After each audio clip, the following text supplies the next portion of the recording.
El respeto por la vida al no aborto en Ecuador. La alternativa de la adopción Ecuador. Introducción. Este monográfico no pretende ser una posición oficial o convertirse en un manual auxiliar acerca del tema.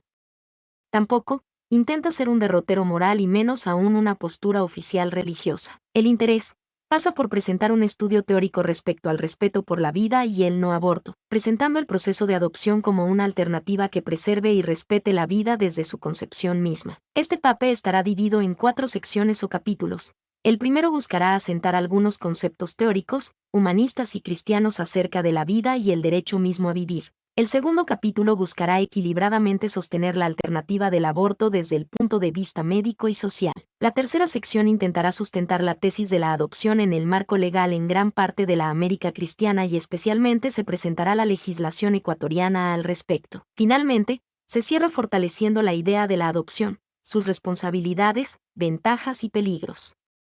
Las conclusiones son posturas del autor producto de la sencilla investigación, sustentadas con citas del espíritu de profecía. En un siglo donde la vida cada vez es menos valorada y poco defendida, entendemos que todo podium desde cualquier ángulo desde donde se la defienda, será una lucha justa, noble y vital. El autor. El respeto por la vida. El respeto por la vida es un tema fundamental en el campo humanitario. Entenderlo desde el punto de vista de su esencia misma ayudaría al ser humano a respetar todo tipo de vida y la propia. El desconocimiento intencionado y no a la vez ha provocado un sinnúmero de violaciones al código intrínseco de vida que cada hombre y mujer llevan en el interior de su ser. Pero, ¿qué es el respeto por la vida? O mejor aún, ¿qué es la vida? Desde el punto de vista filosófico sería muy complejo definir y analizar, por lo relativo de los lineamientos que la filosofía propone en cuanto a la relatividad de las cosas. Sin embargo, la mayoría de filósofos como Nagel dicen que la vida es la suma de muchos elementos tales como la felicidad y la desgracia,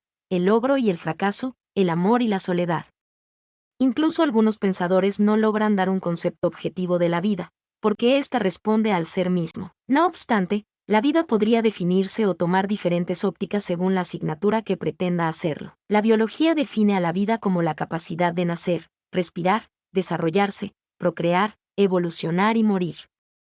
Además, para considerar que haya vida desde esta óptica, es necesario que haya un intercambio de materia y energía. Para la física, la vida puede ser entendida como el tiempo que duran las cosas o bien como la fase evolutiva. En otras palabras, no se podría definir lo que es la vida solo con la ayuda de un diccionario. Se necesita más que la filosofía, biología o física. Es menester echar mano de la religión. Precisamente, es la religión quien le da el valor laico a la vida, fundamentándola como el primer derecho de cada persona. El derecho a la vida. Para Fernando Pascal, la vida es el primer derecho y debe ser defendida por creyentes y no. Este concepto contrapunta con la mayoría de defensores filosóficos al mencionar que la vida en el ambiente público social no debe quedar enmarcado en el contexto sacramental o religioso. La vida es un elemento ajeno al hombre mismo que es su portador. Bajo esta razón, la vida proviene de una fuente superior primaria externa. La Biblia va a definir que la vida es un regalo de Dios y que es Dios mismo el originador de ella. Moisés registra en el relato del Génesis, cap. 1, cómo la vida se originó en el planeta y de qué manera fue impartida al hombre y la mujer. Jesús mencionó, "Yo soy la vida", JN 14:6, 11:25. En otras partes de los evangelios se lo encuentra defendiendo la vida, la mujer adúltera JN 8, y devolviéndola, Lázaro, la hija de Jairo. Etcétera JN 11, MR 5, 21-34. No obstante, declaró su respeto por el respeto a la vida, subsistencia, de los animales y plantas, MT 6:26. Esto convierte a Jesucristo como el más grande defensor de la vida. Entonces, ¿en qué consiste el respeto por la vida? Entendiendo ya, acerca de la vida y su origen, se pueden hilvanar elementos que nos permitan responder a la pregunta planteada. El derecho a vivir y respeto por la vida. Se mencionó que la vida es el primer derecho del ser humano y que defenderla es una tarea de todos. Pero, ¿por qué es necesario defenderla? Obviamente porque no se la respeta. Sencilla lógica. Helios Grexia dice que la vida humana forma parte de la persona humana, participa de su ser y de su dignidad. Esta realidad constituye la condición filosófica antropológica del deber de respetar la vida humana. En segundo lugar, el deber del respeto se refiere al aspecto biológico, que implica a una serie de deberes y límites en la acción del hombre sobre su vida corpórea. Este es el aspecto bioético 3. En otras palabras, el respeto por la vida se basa en el derecho a existir.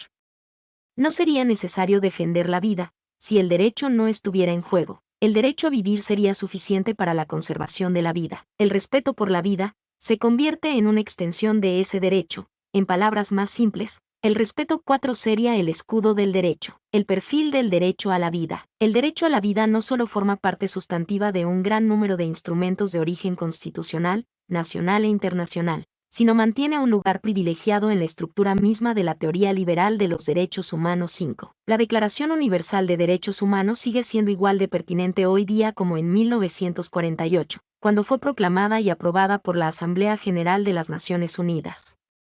Esta declaración está disponible en más de 360 idiomas, es el documento más traducido del mundo, lo que demuestra su carácter global. 3. Helios Grexia, la persona y el respeto de la vida humana, 407. 4. Se entiende respeto a la vida, como la lucha por la existencia, vida, de seres humanos en condición de vulnerabilidad. 5. Miguel Rábago Dorbecker, derecho a la vida y lo vivo como sujeto de derecho, protección multinivel de derechos humanos, S/A 303. A continuación se añadirá los 3 primeros artículos de dicha declaración, referentes al derecho a la vida. 1. Todos hemos nacido libres e iguales.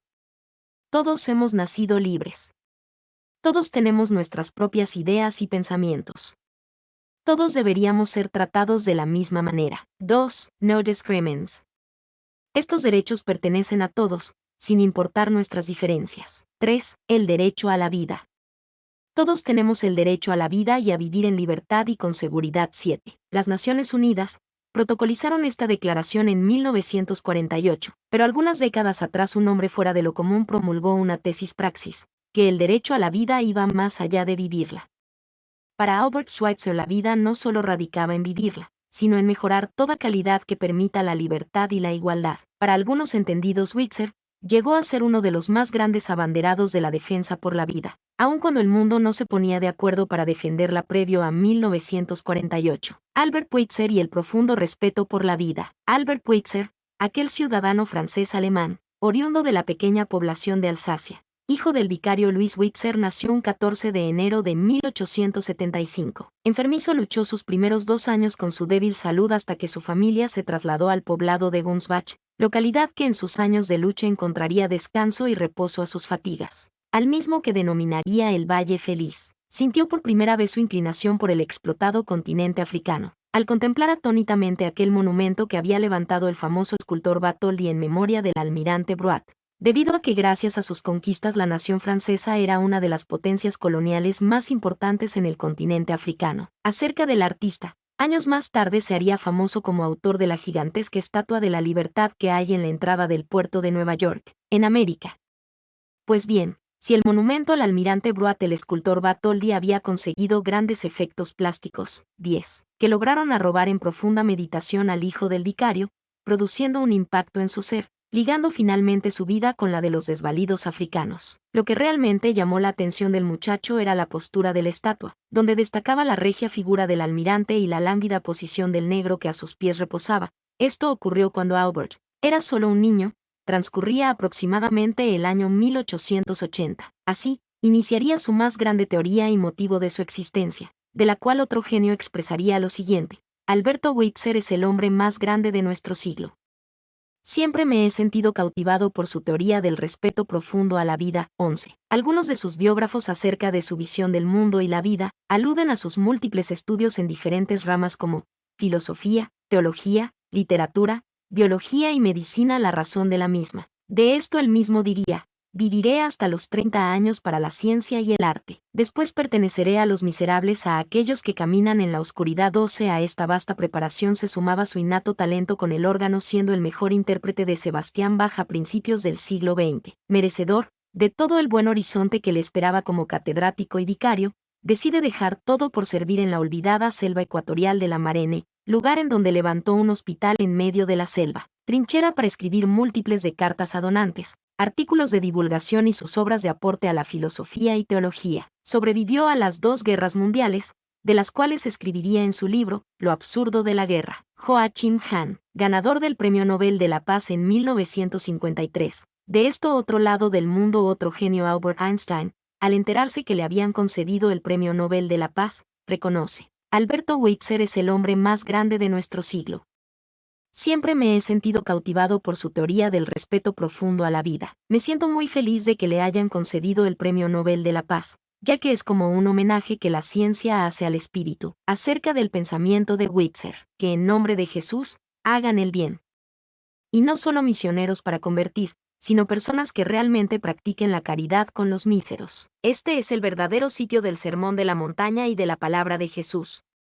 Lo he meditado durante muchos años y he llegado a ver con absoluta claridad que no dispongo de mi vida, que no puedo dedicarla a la ciencia o a la música, sino a ser sencillamente un hombre y realizar cualquier cosa, por insignificante que sea, dentro del espíritu de la palabra de Jesús. Lo que hayáis hecho entre los más humildes de vuestros hermanos, eso me lo hacéis a mí. Así como el aire tiende a ocupar el vacío, asimismo los seres humanos que conocen las leyes del alma deben ir hacia donde hace falta su presencia. Aquí nos sentamos, a estudiar teología, filosofía y muchas otras cosas, para obtener las mejores y más lucrativas parroquias. Escribimos doctos libros para llegar a ser célebres profesores de teología y presumir, y nada nos importa de lo que ocurra fuera de aquí, allí donde muy pocos luchan por el honor y el nombre de Jesús. Es el hombre más grande de nuestro siglo Albert Einstein. Fue el San Francisco de Asís de nuestro tiempo Nilos Kazantzakis. Nos hemos comido al doctor Albert Schweitzer, y hasta muerto era bueno. Epitafio caníbal. Hablar del respeto por la vida es hablar acerca de Albert Schweitzer. Se hace difícil separarlos. Con Witzer el respeto por la vida se convirtió en el profundo respeto por la vida. Se cuenta que cuando era niño fue al campo con un amigo, cazando pajarillos su amigo con una resortera le da a un canarito. Cuando Albert lo vio moribundo en el suelo sintió un gran dolor por el animal y juró proteger la vida cualquiera que sea su procedencia y forma. El aborto. Conceptualizar el aborto desde la óptica humanitaria es tan complejo como definir lo que es la vida, ya que el aborto vendría a ser lo antagónico a la vida. Sin embargo, es importante abordarlo desde el punto de vista esencial que lleva a millones de mujeres a optar por esta vía. Esta sección presentará una visión social al respecto y luego se concluirá con la perspectiva cristiana religiosa. Eva Martin desarrolla que el debate sobre el aborto cae sobre el plano ético-moral, trata temas fundamentales sobre la existencia humana, como el momento del inicio de la vida y lo que nos constituye en seres humanos. El problema se agudiza porque aunque pueda estar legislado en algunos países, siempre responderá en última instancia en la conciencia de la implicada o implicados. Martín añade, existen y ha existido una gran diversidad de concepciones sobre la vida que varían según la cultura y época en la que se desarrollan las personas. Así podemos encontrar posiciones como las de los budistas, que plantean el respeto absoluto para cualquier forma de vida del reino animal, hasta la de algunos grupos de la India que no consideran al recién nacido como persona. Hasta después de un mes del alumbramiento y hasta ese mismo momento, no le dan nombre 16. Intentemos definir el término aborto. El concepto de aborto significa la interrupción del embarazo, ya sea de forma espontánea o inducida 17. También, se denomina aborto a la interrupción prematura del embarazo en todas sus formas, cuando el mismo no ha cumplido aún las 20 semanas de gestación. Ahora bien, cabe hacer la distinción entre dos tipos de abortos. Por un lado, el espontáneo o natural y por otra parte el provocado artificialmente o también denominado aborto inducido 18. Básicamente, los conceptos al respecto se enmarcarán bajo estas mismas ideas de interrupción de un embarazo de manera espontánea o voluntaria. Pero, la Enciclopedia Cervantes lo define así: producción rara o monstruosa de la naturaleza. A continuación se presentarán algunas definiciones que Eva Martin comparte en su investigación. Aborto espontáneo. Expulsión espontánea de un embrión o de un feto de menos de 500 g o antes de las 20 semanas de gestación. Producido de forma natural. Aborto inducido. Interrupción médica o quirúrgica del embarazo. Aborto médico. Uso de medicamentos para interrumpir un embarazo. Aborto incompleto. Expulsión parcial de tejido fetal con el orificio cervical abierto y retención de productos de la concepción en el útero. Amenaza de aborto. Sangrado vaginal a comienzos del embarazo con un cuello uterino cerrado y un feto potencialmente viable. Definición clásica. Aborto es la finalización de la gestación, antes de que el feto alcance la edad gestacional suficiente 20. El otro punto a destacar sería: ¿por qué una madre querría abortar a su feto? Organizaciones mundiales como la ONU y otros órganos como la Sociedad Española de Ginecología y Obstetricia presentan por lo menos 3 razones fundamentales para tal decisión. Sin embargo, defensores feministas y no defienden el aborto voluntario por motivos de violación. Las constituciones y legislaciones seculares no son suficientes al momento de abordar totalmente el tema. Ya que es un problema de conciencia, es menester consultar a la religión. El aborto y la religión. Desde la Revolución Francesa 1789, el Estado apartó a la Iglesia de asuntos políticos, legales que importen a la comunidad. Desde allí los países libres y regidos civilmente se rigen por constituciones seculares, sin intervención de la Iglesia. Sin embargo, temas como el aborto no son satisfechos únicamente con la filosofía secular. Entonces, ¿cuál es el punto de vista de la religión al respecto? La Iglesia Católica entiende por aborto la muerte provocada del feto, realizada por cualquier método y en cualquier momento del embarazo desde el instante mismo de la concepción. Así ha sido declarado el 23 de mayo por la Comisión para la Interpretación Auténtica del Código de Derecho Canónico. Para la Iglesia la ofensa es grave por atentar contra una vida humana que, según su doctrina, empieza con la concepción. Sin embargo, el homicidio común no requiere absolución especial y el rechazo al aborto no siempre fue en defensa de la vida. En el siglo V la Iglesia postulaba que la animación, llegada del alma, era un soplo divino y ocurría 40 días después de la concepción. Desde los primeros cristianos la condena por interrumpir el embarazo fue parte de la desconfianza con la sexualidad, siempre pecaminosa. Había que combatir la lujuria y hacer del comportamiento sexual la principal diferencia con los paganos, el indicador inconfundible de moralidad individual. San Agustín sostenía que quien aborta es culpable de perversión, no de homicidio. Argumentaba que la impotencia, la frigidez o el deseo, incontrolables a voluntad, constituían prueba fehaciente de la debilidad ante la carne. Los esfuerzos conscientes contra la procreación eran síntoma de concupiscencia. Aborto y contracepción se equiparaban porque las personas descarriadas utilizaban las mismas hierbas y medicamentos para cometer ambos pecados, indicios de prostitución o adulterio. ¿Pero qué dice el protestantismo sobre el tema? Los luteranos mencionan, no hay una posición luterana frente al aborto, si un interés de iniciar un trabajo en las comunidades, ver qué piensan. Ciertamente hay personas de diferentes posiciones y acompañar a ambas partes. La posición pastoral de los luteranos es de acompañar a la madre y respetar cualquiera que sean sus razones. Da la impresión que los luteranos no han gastado mucho tiempo en la discusión de este tema. Otra iglesia relevante en el mundo occidental es la de los santos de los últimos días, aunque su esencia sea pseudo-cristiana. Se menciona, la Iglesia de Jesucristo de los Santos de los Últimos Días cree en la santidad de la vida humana. Por tanto, la Iglesia se opone al aborto electivo por conveniencia personal o social, y aconseja a sus miembros el no someterse, realizar, incentivar, costear, ni hacer los arreglos para tales abortos. La Iglesia permite posibles excepciones entre sus miembros cuando el embarazo resulta de una violación o incesto, o un médico competente determina que la vida o la salud de la madre se encuentra en grave peligro, o un médico competente determina que el feto sufre de defectos severos que no le permitirán a la criatura sobrevivir más allá del parto. La Iglesia enseña entre sus miembros que aún estas raras excepciones no justifican un aborto de manera automática.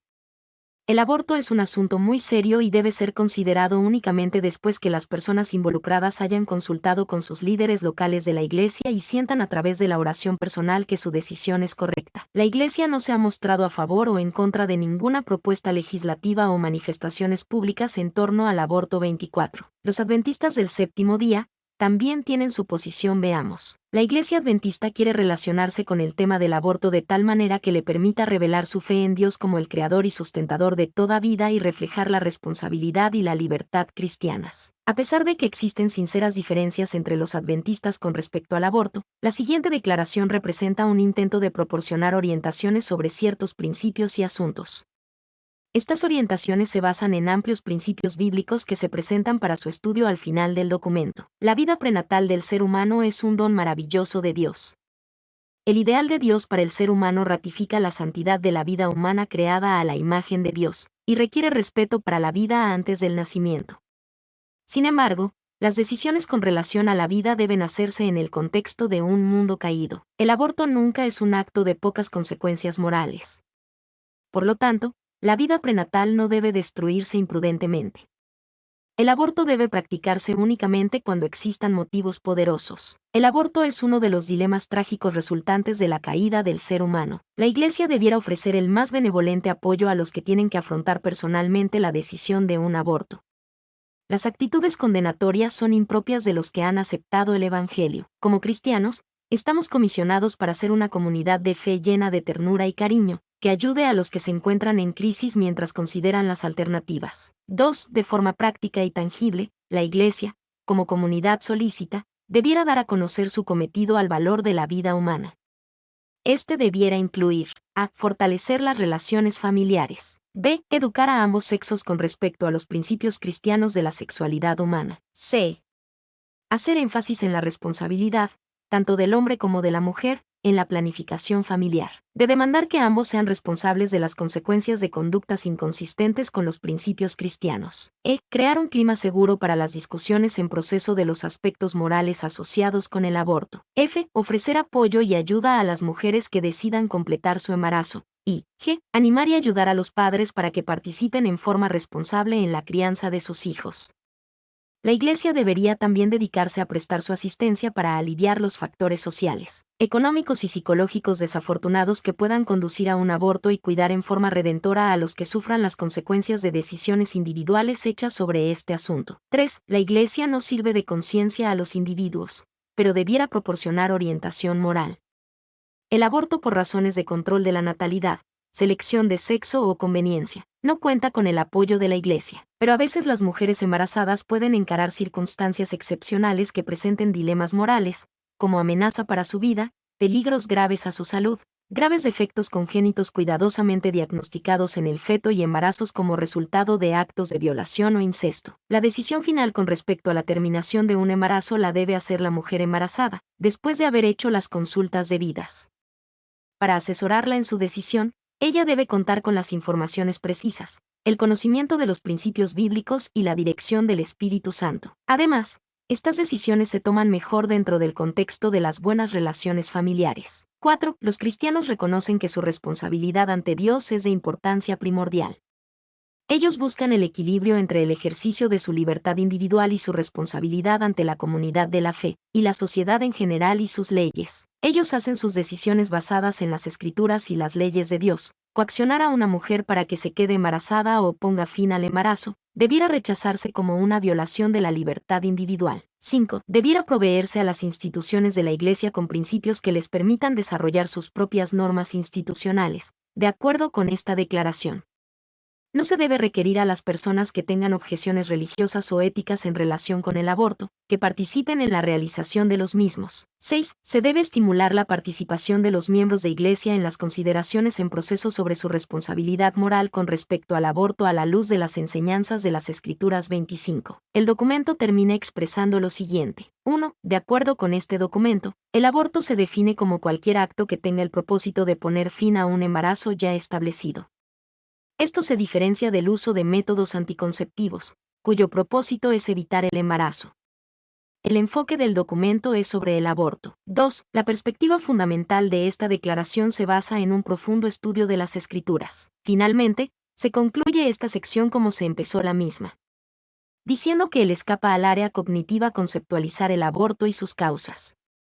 Aun cuando en la mayoría de países, esté legislado y de cierta forma normalizado científicamente, siempre será un asunto de conciencia porque atañe a la vida humana. La adopción. Extracto legal del continente americano y legislación ecuatoriana. A esta altura de esta investigación teórica poco filosófica, se debe presentar una alternativa que ayude a mitigar el problema mortífero que trae el aborto y sus cuestiones de conciencia. Si el aborto en términos finales es sinónimo de muerte y culpa, la adopción tiene que ser el comparativo esperanza y el remanso en donde la conciencia debe deleitarse. La adopción se ha convertido en un tema que ha ido alcanzando grandes escalas de audiencias en países desarrollados como Estados Unidos y gran parte de Europa. Sin embargo, también ha sido un método de abuso y esclavitud infantil cuando los países no tienen firmes leyes que legislen y legalicen la adopción, como una opción de vida y nuevas oportunidades para todos los implicados, principalmente para el niño o niña candidatos a la adopción. Uno de los países creciente en el interés de adoptar es España. Jesús Palacios, representante de la Universidad de Sevilla, comenta al respecto. La adopción de menores es un proyecto de vida que atrae a un número creciente de personas en nuestro país. Sus motivaciones son diversas, al igual que diversas son las circunstancias en las que viven los niños que van a ser adoptados.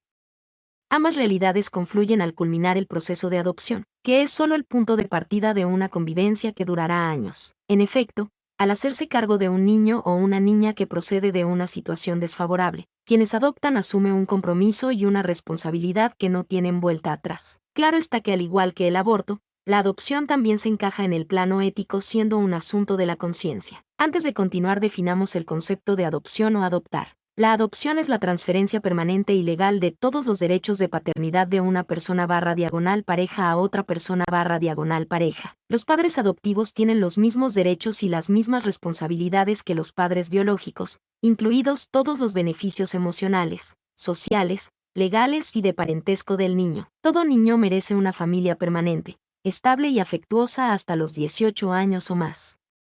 Los niños necesitan una familia en la que se puedan sentir seguros y protegidos y en la que tengan la oportunidad de realizarse como personas.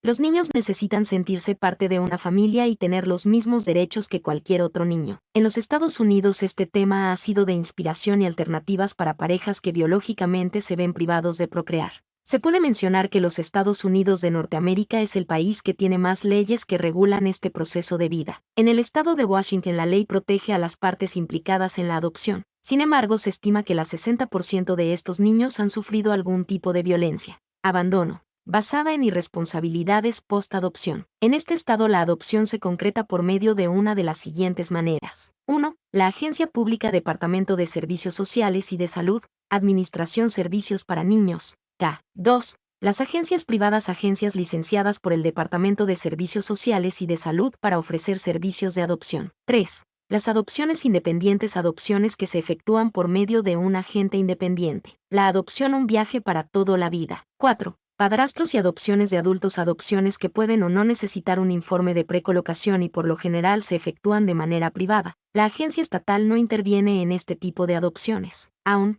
cuando estos estados americanos son de fundamentos cristianos, no impiden que personas del mismo sexo adopten, llevando una vez más el tema al plano subjetivo de la conciencia.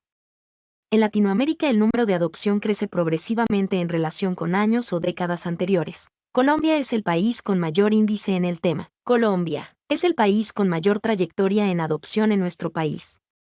Un total de 197 niños colombianos fueron adoptados en 2010 por españoles, lo que sitúa a este país en el quinto puesto en cuanto a número de adopciones internacionales. En este país se puede adoptar por vía pública o por SAI. La entidad encargada de tramitar las adopciones en Colombia es el Instituto Colombiano de Bienestar Familiar, ICBF. Entre la documentación exigida figura comprobantes de solvencia económica, renta y certificado del empleador, fotografías recientes de la pareja y su vivienda, además del registro civil de nacimiento de los padres, certificado de idoneidad, informes psicológicos y sociales, certificados médicos de buena salud física y mental, entre otros. Requisitos. Los adoptantes deben ser mayores de 25 años y tener, al menos, 15 años más que el adoptado. Admite parejas constituidas por matrimonio católico o civil y parejas de hecho con una convivencia interrumpida de al menos 2 años. También admite solicitudes de personas solteras entre 40 y 49 años para menores de 7 a 8 años de edad o para menores con características y necesidades especiales. No admite solicitudes de parejas del mismo sexo. El tiempo que tarda el ICBF en asignar un niño es de aproximadamente y como mínimo de 24 a 36 meses, contados a partir del momento en que la familia es aceptada y recibe la carta de ingreso a la lista de espera, y dependiendo siempre de las características del menor a adoptar. Se debe disponer de 7 a 8 semanas para la estancia en Colombia. Costes totales aproximados de adopción en Colombia: 5.800 euros. Si se tramita la adopción con ADECOP. Perú. En 2010 se produjeron un total de 24 adopciones españolas en este país. La vía para tramitar el expediente puede ser pública o por SAI. La entidad encargada de tramitar las adopciones en Perú es la Secretaría Nacional de Adopciones, SNA, organismo dependiente del Ministerio de la Mujer y Desarrollo Social. Documentación. Entre otros documentos, los solicitantes deben entregar comprobantes de solvencia económica, certificados médicos de buena salud física y mental, análisis de sangre, resultados de rayos X de los pulmones y fotografías recientes de la pareja, de su entorno y de su vivienda. Requisitos. Estar declarados idóneos como familia adoptante por la entidad pública correspondiente de España. Tener una edad entre 25 y 55 años y tener, al menos, 18 años más que el niño adoptado. La pareja tiene que estar constituida por matrimonio católico o civil. No admite solicitudes de parejas de hecho o de personas del mismo sexo. Las personas solteras pueden adoptar si tienen entre 30 y 45 años y solo niños mayores de 6 años o con discapacidad.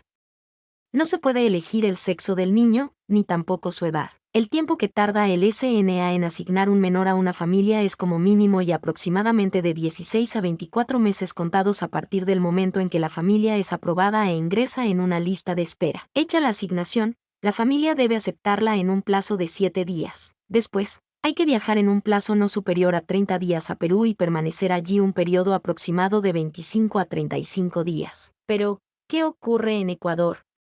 ¿Qué dice la ley ecuatoriana al respecto?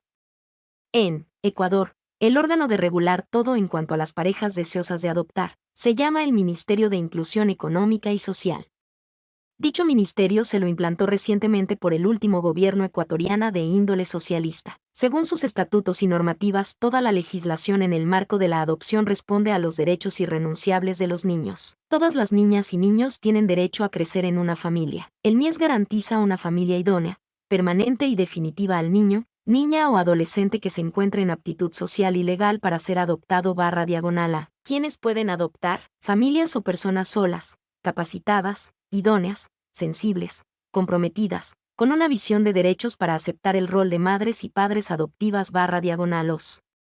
Quienes estén dispuestos a asumir apropiadamente la crianza, protección, cariño, educación, salud, buen trato, contribuyendo con amor al buen vivir y a la garantía de derechos. Debido a la importancia de la información, este bloque ha sido tomado en su totalidad del sitio mencionado. Adopción nacional. 1. Requisitos fase administrativa. Los requisitos para la adopción nacional son los establecidos en el Código de la Niñez y Adolescencia art. 159. 1. Estar domiciliados en el Ecuador o en uno de los estados con los cuales el Ecuador haya suscrito convenios de adopción. 2. Ser legalmente capaces. 3. Estar en pleno ejercicio de los derechos políticos. 4. Ser mayores de 25 años. 5. Tener una diferencia de edad no menor de 14 ni mayor de 45 años con el adoptado.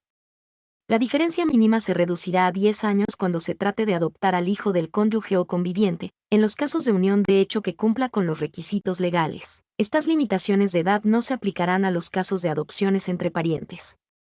Tratándose de parejas, los límites de edad se aplicarán al cónyuge o conviviente más joven. 6. En los casos de pareja de adoptantes, esta debe ser heterosexual y estar unida por más de 3 años, en matrimonio o unión de hecho que cumpla los requisitos legales. 7. Gozar de salud física y mental adecuada para cumplir con las responsabilidades parentales. 8. Disponer de recursos económicos indispensables para garantizar al adoptado la satisfacción de sus necesidades básicas. Y 9. No registrar antecedentes penales por delitos sancionados con penas de reclusión. 2. Medios de verificación. Solicitud de adopción con foto tamaño carnet en el formato establecido. Copia de cédula de ciudadanía o pasaporte de los cónyuges solicitantes. En caso de extranjeros, copias del certificado de votación de los cónyuges solicitantes, partidas íntegras de nacimiento de la persona o cónyuges solicitantes, original de la partida de matrimonio si se trata de cónyuges, declaración juramentada notariada de la unión de hecho si fuera el caso, sentencia de divorcio inscrita,